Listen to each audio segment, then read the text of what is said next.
অপ্রকাশ্যে বাংলাদেশে আর কোন রাজনীতি করতে দেওয়া হবে না। একবার যদি জনগণ ধরে আমল ধুলাই দিবে, প্রাণ নিয়ে ফিরতে পারবেন না। এই বিনিয়ামিন মোল্লা যে 4 বার জেল খাটলো, কার জন্য, কি জন্য? এই বিনিয়ামিন মোল্লা যে 4 বার জেল খাটলো, কার জন্য, কি জন্য? শিক্ষার্থীরা সেটা মূল্যায়ন করে নাই। ছাত্র দলের ভিভি ক্যান্ডিডেট, জিএস ক্যান্ডিডেট সকালবেলায় তাদের বিরুদ্ধে আচরণবিধি লঙ্ঘনের অভিযোগ তোলা হলো। দুপুর গড়িয়ে গেল, এই অভিযোগ চলতেই থাকলো। শিক্ষার্থীরা মনে করলো সে তো বেয়াদব। এমন ধরনের ন্যারেটিভ তৈরি করা হয়েছিল যে ছাত্রলীগ আর ছাত্র দল একই রকম। এই ন্যারেটিভ, এই প্রোপাগান্ডা কেন তৈরি করেছে? আজকে ঢাকা বিশ্ববিদ্যালয়ে আমরা দেখেছি সাধারণ শিক্ষার্থী বসে আন্দোলন করা হয়েছে। পরবর্তীতে তারা আবার শিবিরের প্যানেল থেকে নির্বাচন করেছে। What is this? আপনি সাধারণ শিক্ষার্থী বসে আন্দোলন করলেন, ভালপাড়া থেকে আপনি সাধারণ শিক্ষার্থীদেরকে নামালেন, আপনি তারেক রহমানের বিরুদ্ধে স্লোগান দিলেন। এরপরে কি হলো? আপনারা যারা প্রকাশ্যে রাজনীতি করতে চান আমাদের কোনো আপত্তি নাই, কিন্তু অপ্রকাশ্যে সাধারণ শিক্ষার্থী বেশে আপনারা যদি আন্দোলন করেন তাহলে ওই যে শিবির সন্দেহে হত্যা করা, সেটা কিন্তু বন্ধ হবে না।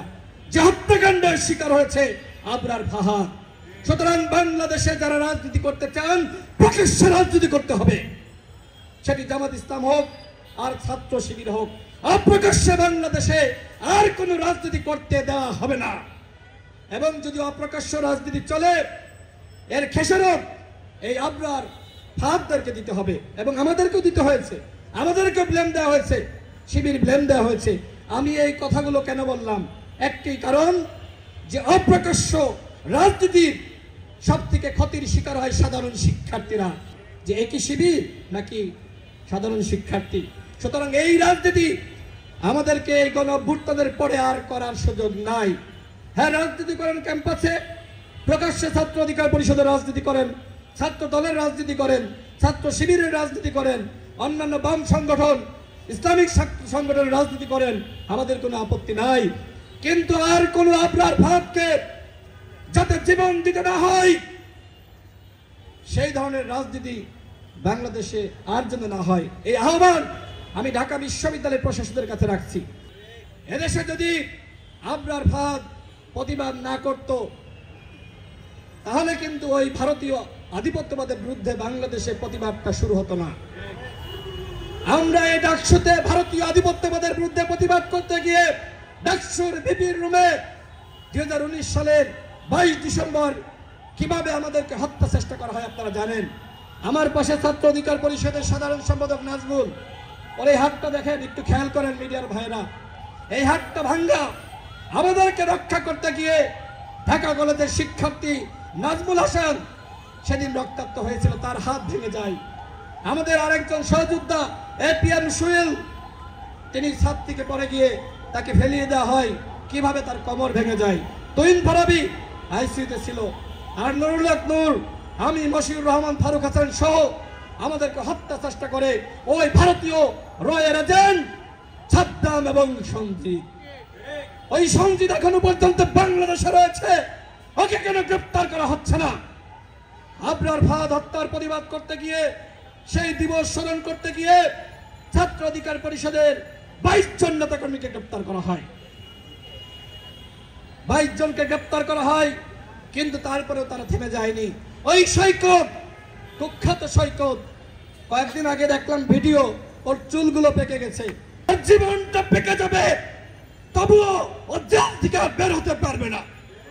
সুতরাং যারা এখন মিছিল মিটিং করছেন না, ছাত্রলীগের যারা, আওয়ামী লীগের যারা, ওই সৈকতকে দেখে শিক্ষা নেন। একবার যদি জনগণ ধরে আমল ধুলাই দিবে, প্রাণ নিয়ে ফিরতে পারবেন না। আর যদি পুলিশ ধরে, র্যাব ধরে এবং ছাত্র নেতৃবৃন্দ ধরে পুলিশের হাতে তুলে দেয়, তাহলে ওই সৈকতের পরিণতি তোমাকেও কিন্তু ভোগ করতে হবে। জেলে যাওয়া, চুল পেকে যাবে, জীবন পেকে যাবে, জেল থেকে আর মুক্তি পাবে না। সুতরাং মিছিল মিটিং, ঝটিকা মিছিল করার আগে ভাবো, বারবার ভাবো। সর্বশেষ বলতে চাই, এই ঢাকা বিশ্ববিদ্যালয় ক্যাম্পাসে এখন গণতান্ত্রিক যাত্রা শুরু হয়েছে, ডাকসু নির্বাচন হয়েছে। যারাই নির্বাচিত হোক, ওয়েলফেয়ার মেকানিজম বা শিক্ষার্থীদেরকে আর্থিক সহযোগিতা করার মাধ্যমে বা বিভিন্ন ছল চাতুরির মাধ্যমে যেভাবে নির্বাচিত হোক না কেন আমার আপত্তি নাই, কিন্তু নির্বাচনটা শুরু হয়েছে। এর পরবর্তীতে আমি শিক্ষার্থীদের প্রতি আহ্বান রাখতে চাই, যারা সামনে থেকে নেতৃত্ব দিচ্ছে, যাদেরকে আপনারা চিনেন, তাদেরকে আপনারা ভোট দিয়ে নির্বাচিত করবেন। অন্যথায় যদি কখনো বাংলাদেশে আবারও ওই শেখ হাসিনার মতন স্বৈরাচারী শাসন ব্যবস্থা সৃষ্টি হয়, তাহলে কিন্তু এই নাজমুলদেরকে, বিনিয়ামিন মোল্লাদেরকে আর পাবেন না, ওরা আর সৃষ্টি হবে না। ওরা হতাশ হয়ে যাবে যে আমরা লড়াই করলাম, জীবন দিলাম, আমরা ত্যাগ করলাম, জেল খাটলাম, রিমান্ডের নির্যাতনের শিকার হলাম, আর শিক্ষার্থীরা আমাদেরকে মূল্যায়ন করলো না। সামান্য 2000 টাকার ভিত্তি, সামান্য এই ওয়েলফেয়ার আর্থিক সহযোগিতা, এই কারণে তাদেরকে ভোট দেওয়া হলো।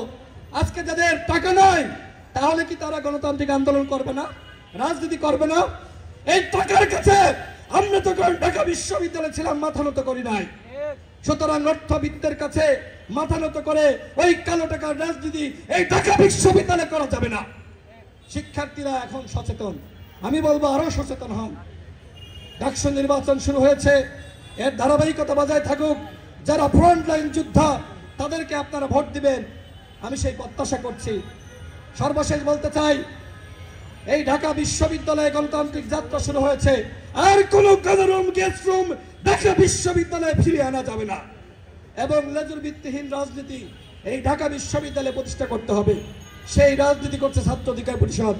আজকে আমি এখানে এসেছি ছাত্র অধিকার পরিষদের সাবেক প্রতিনিধি হিসেবে, এখানে আমি গণ অধিকার পরিষদের প্রতিনিধি হিসেবে আসি নাই। আমি ছাত্র অধিকার পরিষদকে বলবো, গণ অধিকার পরিষদের লক্ষ্য উদ্দেশ্য